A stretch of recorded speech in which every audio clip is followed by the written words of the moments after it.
l'exemple d'Avicenne, par exemple, c'est les Seljukides qui reprenaient un peu le pouvoir contre les Abbassides à ce moment-là.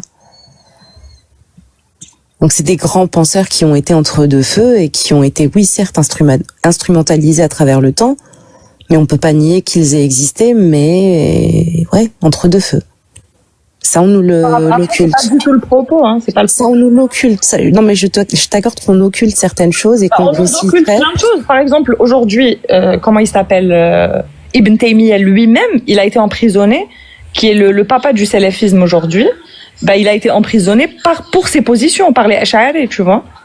Pour ses positions qui sont des positions philosophiques au sein même de la religion. Oui, bah, c'est ce qui en fait un héros pour eux. Bah oui. Mais non, même pas. On te le dit pas, ça, forcément. Enfin, en tout cas, moi, je l'avais jamais entendu avant de chercher. Pour les Hanabila, oui, c'est un héros, attention. Bah oui, c'est ça en fait le héros légitime, tu sais, le rebelle. Bon, en tout cas, j'ai déjà entendu dans ces termes-là, pourtant je connais pas son œuvre. Il s'est sacrifié, il a été emprisonné pour son courage et pour son positionnement pour la vérité, tu vois. Donc, oui, voilà, dans leurs termes, ça lui donne cette légitimité-là. Tu parles de qui Ibn Taymiyyah, hein, c'est ça? Ibn Taymiyyah, ouais. Ouais. Celui qui a dit que Ali buvait de l'alcool et après il allait faire la prière. Ouais, c'est lui, ouais. D'accord. Celui qui a dit aussi que Allah, il va faire s'asseoir le prophète sur le trône à côté de lui. Oh purée. Celui qui a dit aussi que dans une terre non musulmane, si quelqu'un insulte le prophète, tu peux lui quick toi-même. Oh bah bien, ouais. Celui qui a dit que celui qui délaisse la prière, quick. Ouh, c'est pas bon pour Khalid, ça. Heureusement, il n'est pas là, Khalid 9-4. Ouais. C'est pas bon gars. Pour un nom, il te kafar. Si tu éternues trop fort, t'es fasir. Tu éternues une deuxième fois, t'es kharajti min al-millah. C'est dingue. Ah, mais Ibn Taymiyyah, ce monsieur-là, hein, il faudrait comprendre une chose. Bah, déjà, il faut comprendre une chose, c'est que souvent on pointe du doigt Ibn Taymiyyah, ce qui est vrai. Hein, je veux dire, l'idéologie des drapeaux noirs, c'est en très très grande partie à cause de lui. Mais il y en a deux qu'on laisse souvent de côté. Enfin, on pointe souvent Ibn Taymiyyah, et puis juste après on met en deuxième position Mohammed ibn Abdul Wahhab, qui est venu après et qui a repris justement son idéologie. Mais il y en a deux qu'on oublie. C'est déjà Ahmed. Comment? Saïd al-Qutb. Non, ça c'est juste hier, ça. Moi je te parle pas, moi je te parle dans l'histoire. Ah oui, ok. Ouais, Saïd Qutb, ça c'est juste hier, donc frères musulmans, etc. Non, je te parle de deux qui sont à l'origine de la pensée d'Ibn Taymiyyah, mais en fait, on a l'impression qu'ils sont beaucoup plus soft, mais pas du tout. Ibn Taymiyyah, il a fait que reprendre leur vision à eux. C'est Ahmed lui-même, donc Ahmed ibn Hanbal, le créateur d'une des 4 écoles, le hanbalisme, et Al-Ghazali. Tu vois? Ces deux personnes, ils avaient un islam qui était plutôt littéraliste extrême. Et Ibn Taymiyyah, il a fait que raviver le truc. Al-Ghazali, c'est pas un littéraliste. Pardon? Al-Ghazali, c'est pas un littéraliste. Mohamed, samahni, présente-toi, Habibi, tu es musulman quoi, moi? Moi, je suis musulman sunnite. De quel minhaj? Minhaj Shafi'iyya, Sunniya, Ibn Hajar al-Asqalani, etc., An-Nawawiste, Asqalaniste, Suyutiste, si vous voulez que je me classe, oui, je suis Ahl Sunnah wal Jama'a, la majorité d'entre eux, pas les petits groupes comme vous dites là, la partie qui prennent les idées d'Ibn Taymiyyah, etc. Est-ce que tu te frottes les mains quand t'entends Shafi'i à Bololo ou pas? Hein? Je parle à Abololo. Je vois où tu vas en venir, Athéna. Je vois où tu vas en venir. Est-ce que tu te frottes les mains? Je me frotte tout, partout. Le truc, c'est que je vais aller manger, moi, les amis, là. C'est l'heure de manger, hein. Ah, on va parler de Shafi'i un petit peu quand même. La Tangia qui attend, mon ami. Vas-y, Abou Salsa, vas-y. Allez, vous avez parlé de couples se marier avec ça. C'est ça, vous allez me rentrer dans des trucs comme ça? Ça sert à rien. Moi, je suis venu là parce que vous parlez d'Ibn Taymiyyah. Et Abdullah, et après j'ai entendu Al-Ghazali, donc je suis venu, je dis non, c'est pas un littéraliste. C'est quoi le livre référence du fiqh Shafi'i? Et ça, c'est quoi le référence?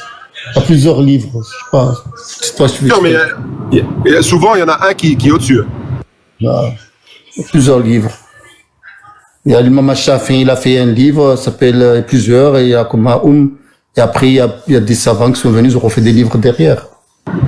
Après, il y a les livres qui sont pour les débutants, il y a les Mukhtasar, il y a les Sharh, il y a etc. Il y a les explications des mots. The livre, le plus grand livre, tu vois. Par exemple, quand tu vas chez les Hanabila, ah ben, c'est truc, hein, comment on appelle ça? Ça va me revenir. Oh là là, je suis fatigué. Bon, Shafi'i en tout cas, il y a Kitab al-Umm, tu connais, hein? Oui, Kitab al-Umm, je l'ai dit. Ah, j'ai pas entendu, pardon. Oui, j'ai dit, il y a le Kitab al-Umm, il y a les livres de l'imam Shafi'i qui les a fait, après il y a ses élèves qui l'ont fait, après il y a ses... Et tu as un deuxième livre qui s'appelle... rappelle-moi Athéna, parce que j'arrive pas à me rappeler du nom en arabe. Mais en fait, oui... Traveler, quelque chose en anglais, j'ai oublié. Mais ça change. Le truc que tu vas me dire que l'imam Shafi'i, il a dit telle chose, c'est un autre truc, c'est un être humain, il a fait des ijtihad, on va pas se bloquer. Non, il n'y a pas de souci, c'est pas ça. C'est pas ça que j'allais dire. Moi, ce que je voulais dire, Mohamed, c'est juste que dans les livres de fiqh Shafi'i, quand tu vas checker... J'ai oublié le nom, j'ai oublié le nom en arabe, mais en anglais, c'est The Reliance of a Traveler. Voilà, c'est ça. Ça m'énerve. J'ai essayé de me rappeler de...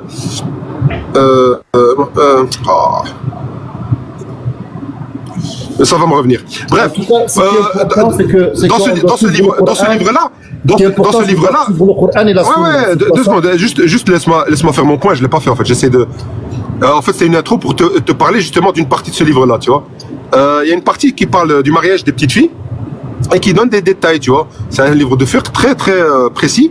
Et donc il y a une partie dans le livre. Et d'ailleurs, Athéna, elle connaît très bien. Je lui avais envoyé la page, elle l'avait lu.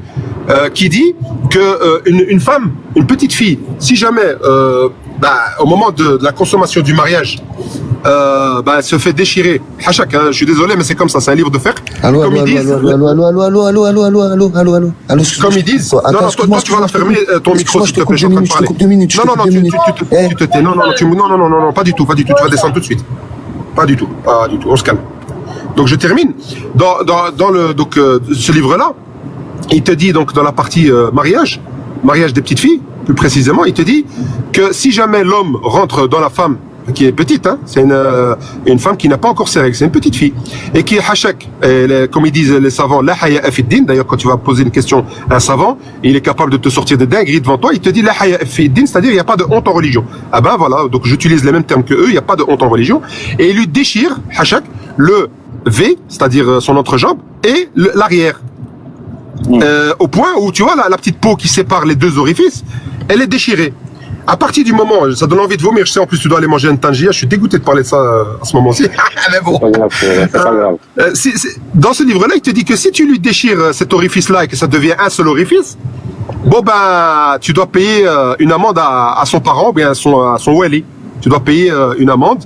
Et voilà, donc c'est tout. Tu risques pas grand chose à part payer. Tu dois lui payer ce qu'on appelle comme une dia, mais sauf que c'est pas une mort. C'est plutôt une amende. Tu dois leur payer quelque chose, tu vois, un truc pour se racheter. Ça c'est dans les livres que je t'ai cités. Je vais essayer de retrouver le nom. J'ai un trou de mémoire, mais bon, en tout cas ça c'est le fiqh Shafi'i. Tu vois, ça c'est le fiqh Shafi'i, mon ami, que tu défends. D'accord, oui, le fiqh Shafi'i. Mais en fait, vous, ce que vous n'arrivez pas à faire, c'est que Imam Shafi'i et ses élèves, ça reste des hommes. Ce sont des déductions. Vous comprenez ou pas? Ce sont des déductions. Eux, ils ont vu à leur époque. Je pense pas que le mec s'est levé ce matin, il passait à dire que voilà, si les orifices, si le mec il passe par là, etc. Ce sont des questions qu'on les a posées. Excuse-moi de te couper. Juste pour donner le titre. Excuse-moi, juste pour donner le titre. C'est juste pour donner le titre. Je vais te me rappeler. C'est Umdat Salik.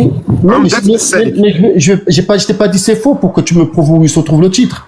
Ce que je veux te dire, moi, mon message, c'est que je sais qu'il y a des choses que lorsque tu les vois, tu te dis, mais pourquoi il pensait à ça déjà? Tu te poses pas la question comment il pourrait arriver à penser à des choses comme ça. C'est que ce sont des questions qu'on les a posées.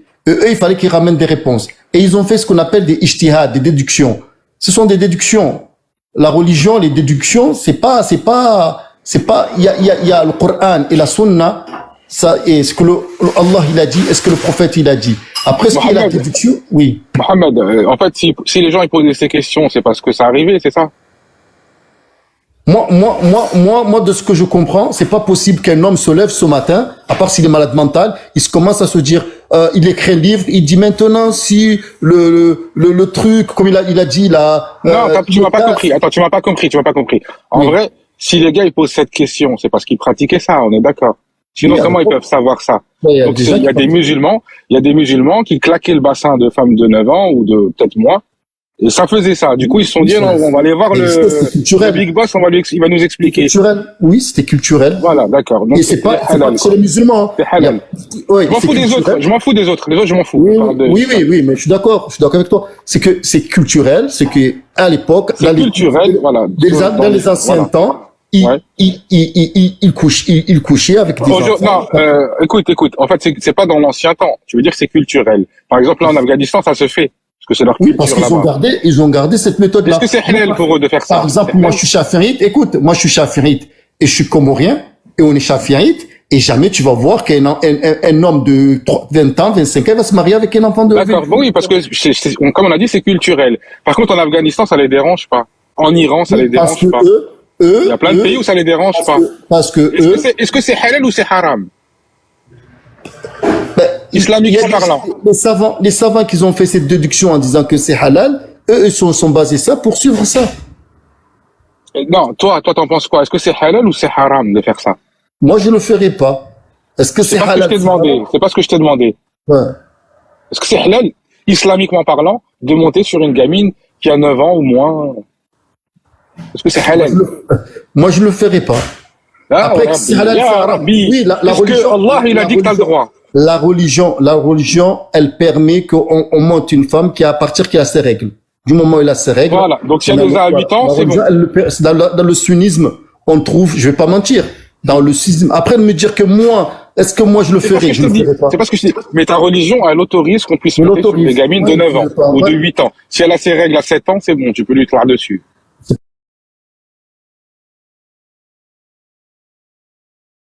Tu peux l'épouser, même si elle n'a pas ses règles.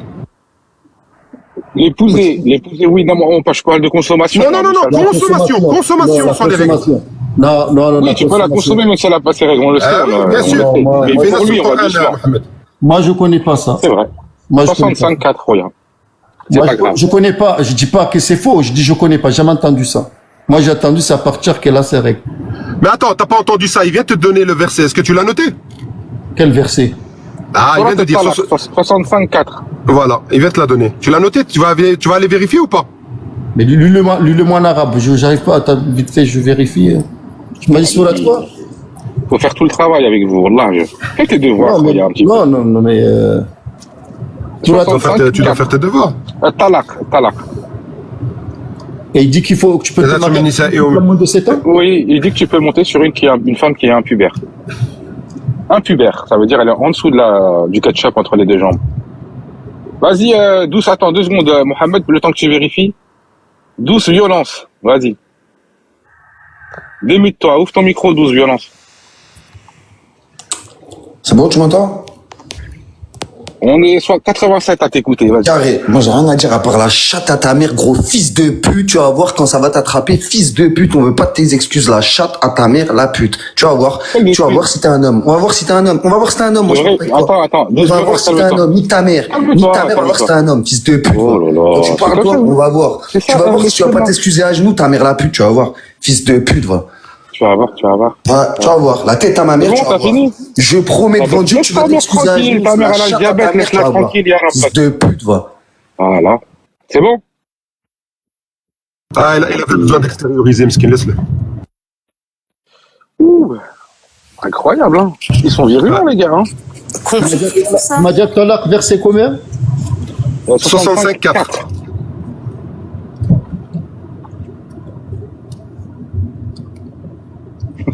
يئسن من المحيض من نسائكم إن ارتبتم فعدتهن 3 أشهر واللائي لم يحضن. C'est ça exactement le verset.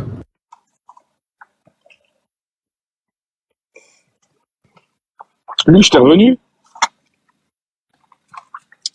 Force. Ouais, je divorce de petites filles qui n'ont pas encore de règles, oui. Qui n'ont pas encore les règles, mais pas, ça veut pas dire, moi j'ai pas compris comme vous l'avez compris. Ah bah tous les mufassirin, ils ont compris comme nous on a compris. Non, qui n'a pas, enfin, qui dit qui n'a pas les règles, parce que des fois la femme elle a les règles, des fois elle n'a pas les règles, il y a un genre de... Ouais, en fait, ce dont tu parles, c'est une maladie très rare qu'on appelle les femmes aménorrhées. Tu vois, aménorrhées, c'est une maladie, non, effectivement. Non, mais il y a la des femmes qui ont les règles. Attends, 2 secondes, laisse-moi terminer, tu vas comprendre. Elle a des périodes de menstrues et des périodes qui n'a pas de menstrues. Ben, c'est à toi que je parle. Si tu m'écoutes pas, c'est à toi que je parle, c'est pas aux autres. En fait, si tu veux, il y a une maladie qui s'appelle l'aménorrhée, aménorrhée, avec un H. En fait, c'est une maladie où les femmes, elles ont leurs règles, mais très tardivement. Ça peut aller jusqu'à 20 ans, 25 ans, tu vois, peut-être plus. Et ça, c'est une maladie, effectivement. Donc, dans cette catégorie-là, donc celles qui n'ont pas encore de règles, donc qui n'ont encore jamais eu de règles, effectivement, on peut mettre ces femmes-là qui sont aménorrhées. Mais le problème, c'est que le verset, il est suffisamment flou pour rentrer également toutes les femmes qui n'ont pas encore de règles. Et dans cette catégorie-là, on peut rentrer également les filles. Les filles à partir du moment où elles sont nées jusqu'au moment où elles ont leurs règles. Tu comprends? Et d'ailleurs, le fiqh shafi'i, il est d'accord avec toutes les autres écoles pour dire que c'est bien, on parle bien des sarirat, des petites filles dans le verset. Tu vois? Et donc, il te donne, dans le fiqh, si tu vas voir, mariage des petites filles, il te donne les conditions. Ils sont tous d'accord sur le fait de dire que la condition pour consommer une petite fille, c'est qu'elle puisse supporter l'acte. Ouais, oui, supporter l'acte, c'est-à-dire là que tu puisses rentrer, c'est tout, c'est juste ça. Mais sinon, ça parle ni d'âge, ni parce qu'il n'y a pas de limite d'âge en islam, ni de règles. C'est pas une condition. Je sais pas comment tu as appris, toi. Moi, le limite d'âge, c'est pas moi qui ai appris. C'est à partir que la règle l'autorise. Après, toi, c'est avant les règles et l'autorise. Non, c'est pas moi, c'est moi en fait, et les 4 écoles sunnites. Tu as dit que tu étais sunna ou le jama'a, c'est ça que tu as dit. Moi, de ce que j'ai compris, pourquoi on couche, nous, le but principal, on couche avec les femmes pour avoir des enfants. On couche pas pour soupir, surtout pas avec un petit enfant. Après, moi, je sais pas d'où tu te bases de ça pour dire ça. Moi, Mohamed, est-ce que tu es capable de remettre en question ce qu'on t'a appris et d'aller chercher, ou alors juste tu dis, tu vas fermer les yeux, tu vas dire ah non, celui-là il dit des bêtises. Ah, t'as reçu un appel sûrement. Dans ce cas-là, si tu es honnête avec toi-même, je sais pas si tu m'écoutes, mais si tu es honnête avec toi-même, Mohamed, pardon. Donc c'est Talaq verset 4, 65-4.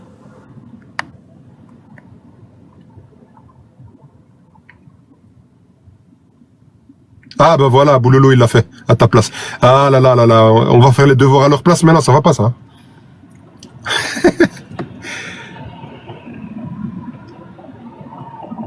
Par contre, agrandis-toi, c'est trop petit. Ah, parfait.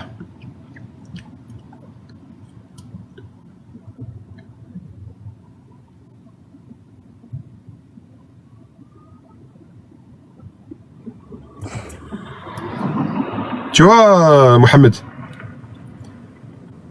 Ah ben voilà, mais c'est ce que moi j'ai compris en fait, c'est parce que vous avez compris. Si vous avez des doutes à propos de la période d'attente, c'est entre parenthèses là, la période d'attente de la femme qui n'espère plus avoir les règles, c'est parce que en fait tu as les règles et après tu as ce qu'on appelle la idda, la période d'attente prospère. Alors, Mohamed, apparemment tu n'as pas lu. Regarde, le deuxième paragraphe, tu lis les 4 premières phrases. Attends, je lis tout. Vas-y. Si vous avez des doutes, d'après cette traduction, je dis votre traduction. Si vous avez des doutes à propos de la période d'attente de vos femmes qui n'espèrent plus avoir des règles, leur délai est de 3 mois. Ça, je suis d'accord. De même pour celles qui n'ont pas encore des règles et quand t'as celles qui sont voilà. De même pour celles qui n'ont pas encore des règles. Mais ça ne veut pas dire c'est la petite enfant. Moi, je vois pas pourquoi. Attends, maintenant, lis le deuxième paragraphe. Vas-y, les commentaires. Ça, c'est tafsir, hein. Ouais, mais les femmes répudiées en viduité qui n'espèrent plus les menstrues à cause de leur rage. Non, c'est quoi que, c'est, tu vois, c'est une parenthèse. Ménopause à cause de l'orage. À ménopause à cause de l'orage. Ouais, ça, c'est pour la première catégorie. Continue. Leur période d'attente sera de 3 mois si vous avez quelques doutes à ce sujet. Cette période s'applique à celles qui n'ont pas encore leur menstru, étant impubères. T'as compris Ça, maintenant? Ouais, mais c'est un commentaire, c'est une déduction. Non, c'est tafsir ça. Non, Tous les c'est pas- tafsirs disent la même chose. Ouais, mais Tu c'est peux aller tafsir, checker mais Ibn Kathir, Tabari, Zamakhshari, Jalalain, tout, tu prends au hasard. Tu prends au hasard n'importe quel tafsir, disent tous la même chose. Ils sont d'accord que ça parle de petites filles. Ah, mais il n'a pas dit que tu couches avec. Moi, je sais pas. Bah si. Attends, si ça parle de talaq, mon ami, c'est que tu lui es monté dessus. Ça parle de viduité. Mohamed, samahni, Mohamed, 2 secondes. En fait, vous prenez des textes anciens, vous faites. Non, en tout cas, Mohamed, c'est pas il y a aucun l'habitude. texte. Attends, mais laisse-moi C'est le terminer. Coran, ça, Est-ce il y a que pas vous de voyez texte des ancien. musulmans aujourd'hui le faire ça? Oui, en Afghanistan, dans d'autres pays, non, mais moi je te c'est parle des halal. Comores. Arrête d'aller voir. Mais On est sur Comores, l'islam, ça se résume pas au Oui, Comores. mais dis-moi, mais non, mais il est D'ailleurs, en regarde, Égypte. d'ailleurs, Mais il est attends, en excuse-moi, Égypte. 2 secondes. Mais il est en- D'ailleurs, chez vous, regarde, excuse-moi, je suis obligé de te couper le micro. D'ailleurs, vous, au Comores, vous suivez même pas le Coran, en vrai. Parce que quand il faut hériter, c'est la femme qui hérite plus que l'homme. C'est vrai ou pas, ça, déjà? Donc, tu peux pas mettre le Comore comme une source islamique. Le Comore, c'est que dalle. C'est rien du tout. Vous suivez pas. Donc, oublie les Comores et on parle du Coran. Là, dans le Coran, c'est ce qui a marqué. De vos femmes, leur délai de 3 mois. De même pour celles qui n'ont pas encore de règles. Et pour moi, celles qui n'ont pas encore de règles, c'est les petites. C'est pas pour toi, Le c'est pour tafsir en l'islam bas. sunnite. Voilà, mais c'est ce qui est marqué. Ouais. Le tafsir en dessous, comme il dit à la 4e ligne, cette période s'applique à celles qui n'ont pas encore leur menstru, étant des impubères. Ils nous l'ont bien, d'accord? Ils l'ont mis entre parenthèses. Est-ce que je peux réagir sur Et là, attends, Vas-y, non, juste je vas-y, réponds à un autre Cosmo. point qu'il a. Si tu permets, avant qu'il se lance Cosmo, Mohamed, ce que tu as fait comme remarque, c'est très judicieux. C'est-à-dire que tu as dit qu'on peut pas, c'est peut-être que ça parle du mariage et pas de la consommation. Le problème, c'est que la période de viduité, selon le Coran lui-même, dans un autre verset, Surat al-Baqarah, mais je me rappelle plus du numéro, si quelqu'un dans le chat peut nous aider, qui te dit que Allah il te dit, tu ne peux pas imposer de période de viduité à une femme qui n'a pas été consommée, que tu n'as pas touchée, c'est-à-dire qu'elle n'a pas été consommée. Tu vois? Donc quand tu fais en parallèle ces deux versets, tu comprends bien que ici, si on parle de talaq et qu'on parle de période de viduité, c'est parce que justement elle a été consommée. Tu comprends? Vas-y Cosmos.